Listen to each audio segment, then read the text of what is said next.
50 graus abaixo de zero. Voltamos em instantes.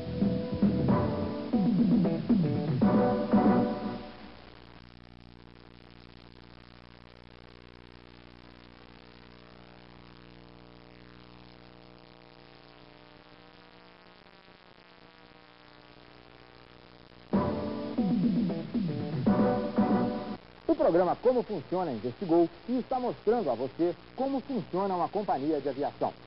Voltemos ao nosso Airbus. A pista está livre.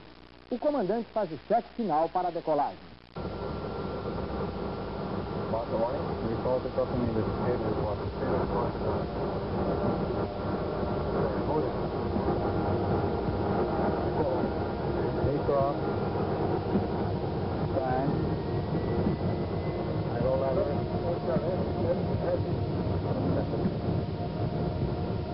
O comandante aciona duas manetes, duas alavancas de aceleração. O Airbus está correndo na pista. Ele vai atingir rapidamente a velocidade de 250 km por hora. A temperatura, os ventos, a altitude do campo, as condições da pista, o peso do avião, tudo isso influi na velocidade ideal para a decolagem. Mas tudo isso já foi calculado com precisão por computadores. A 250 km por hora, o comandante puxa o manche.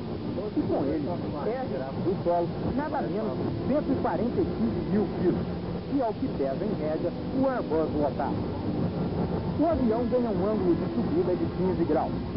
O Airbus está voando, apontado para o céu. O comandante, porém, reduz as turbinas, passando da potência de decolagem para a potência de subida. O avião está subindo.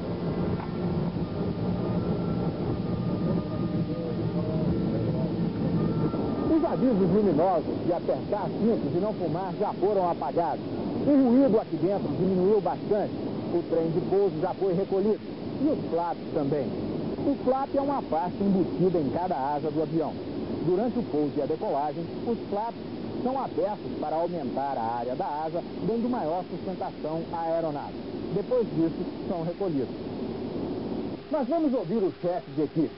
Ele tem uma comunicação a nos fazer. Informamos aos senhores passageiros que o tempo de voo previsto para essa etapa é de 1 hora e 20 minutos. Voaremos a uma altitude de 9.500 metros a uma velocidade de 926 km por hora. Informamos ainda que o tempo nesse instante em Porto Alegre é sempre bom, com a temperatura de 14 graus. Pela sua atenção, muito obrigado. Sentados em suas poltronas, os passageiros aguardam o serviço de bordo, enquanto folheiam revistas ou se distraem ouvindo seu estilo de música preferido, que chega em 6 canais. Entre as opções, música clássica, samba e até historinhas infantis. Essa agradável aventura começou com a reserva da passagem. Estamos numa sala no prédio principal da VASP em São Paulo. Aqui estas moças e rapazes fazem as reservas de quem voa pela VASP. Eles têm entre 18 e 25 anos, instrução universitária e falam bem o inglês. Além disso, eles dominam um idioma bem estranho, o AIRIM, que é um código de aviação usado em todos os países do mundo. No Brasil, na Grécia ou na Finlândia, através do AIRIM, a linguagem é sempre a mesma. Vamos conhecer um pouco sobre esse código. Que tipo de trabalho você desenvolve aqui no seu dia a dia? Eu faço reservas para o passageiro, reservas de voos, de hotéis, de carros e também podemos solicitar crediário ou qualquer outra facilidade necessária ao passageiro. Quer dizer que você faz todo tipo de orientação que ele necessita para se locomover? Tudo que podemos facilitar a viagem do passageiro, nós ajudamos.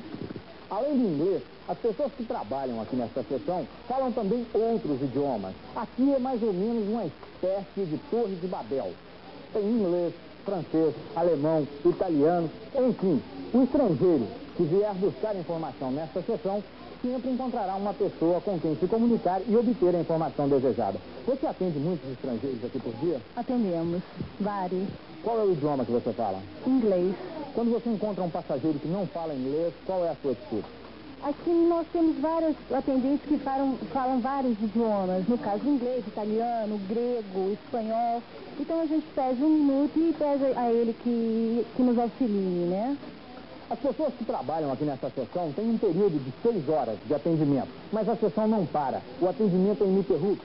noite e dia. E qualquer tipo de informação ligada ao mundo da aviação, através desses terminais, se obtém a resposta. E essas atendentes podem informar todo e qualquer tipo de consulta a todo e qualquer tipo de passageiro. Qual é o idioma que você fala? Inglês também. O que você caracteriza mais assim no seu trabalho aqui nessa sessão? A formação que é mais pedida, além da reserva normalmente, é crediário, né? O crediário está bastante incentivado agora, o pessoal está perguntando bastante. Quer dizer que todo passageiro pode obter aqui todo e qualquer tipo de informação, seja brasileiro ou estrangeiro? Passageiros e também agentes de turismo. Nós damos informações desde o voo, preço, crediário, hotel, reserva de carro, todas essas informações. Os atendentes desta sessão sabem, por exemplo, as necessidades mais íntimas do passageiro. Se por acaso existir a bordo algum vegetariano e solicitar uma comida vegetariana, eles providenciarão.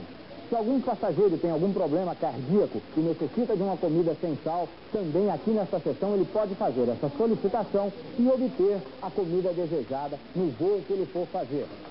Mas voltemos à aeronave. Nas galleys, os comissários se movimentam. Um Airbus tem 3 galleys, espécie de pequenas cozinhas, onde na realidade nada se cozinha. Uma das comissárias está armando o carrinho de bebidas. Os pratos servidos dependem da hora do dia e do tempo de voo.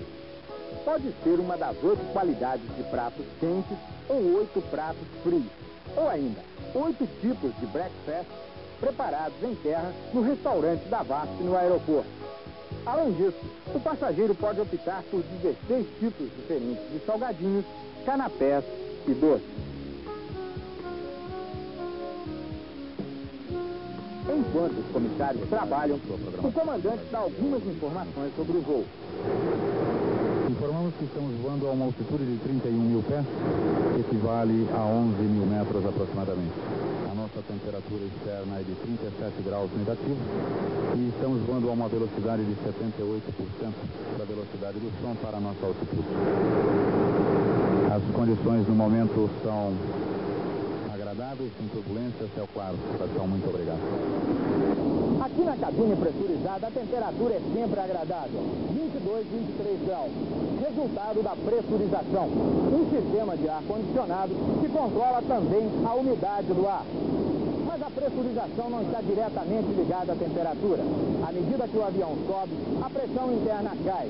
Daí, a necessidade da pressurização ser feita com ar comprimido. Uma válvula controla a intensidade do ar e é trocado de 2 em 2 minutos. Além disso, para o caso de uma despressurização de cabine, existem 2 dispositivos de reserva. O primeiro é automático. Máscaras de oxigênio caem do teto do avião até os passageiros para que eles possam continuar respirando. O segundo são garrafas de oxigênio usadas pela tripulação para dar atendimento a casos específicos.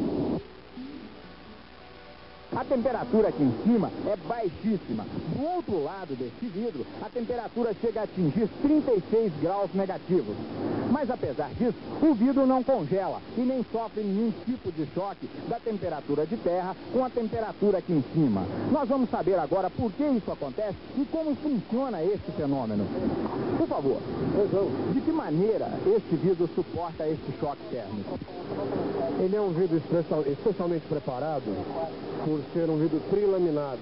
Ele tem 3 lâminas, formando um sanduíche que, interposto por filetes de ouro que aquecem internamente, mantendo mais ou menos a temperatura ambiente.